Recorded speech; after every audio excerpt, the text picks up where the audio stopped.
Salve, una domenica un pochettino di riposo. Allora, non vi volevo dire nulla di particolare, però raccontarvi un progetto che ho e che nei prossimi anni vorrei fare.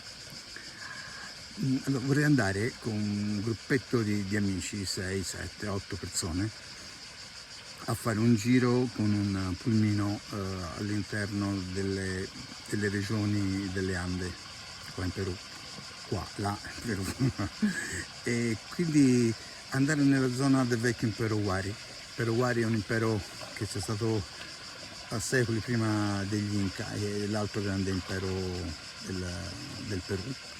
E sono zone che da quel che ho visto sono interessanti da un punto di vista culturale, molto, e sono anche interessanti però da un punto di vista naturalistico e semplicemente turistico.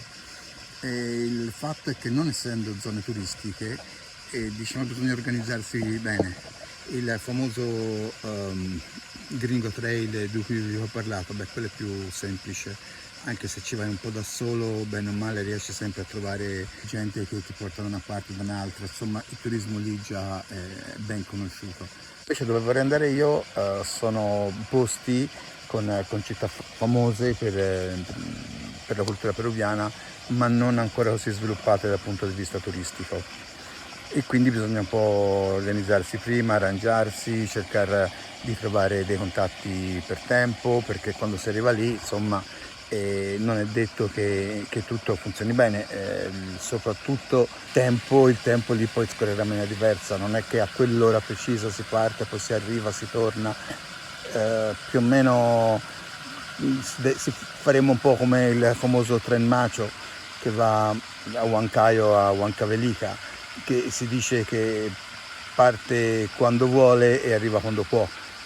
E quindi noi più o meno faremo lo stesso, cercheremo quando sarà possibile di partire quando vogliamo e arriveremo quando potremo. Ecco, questa è una delle cose che vorrei fare. Se poi qualcuno vuol venire e si aggrega, saremo uno in più.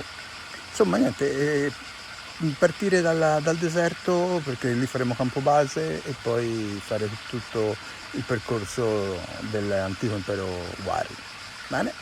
Tu pamięci z Kama.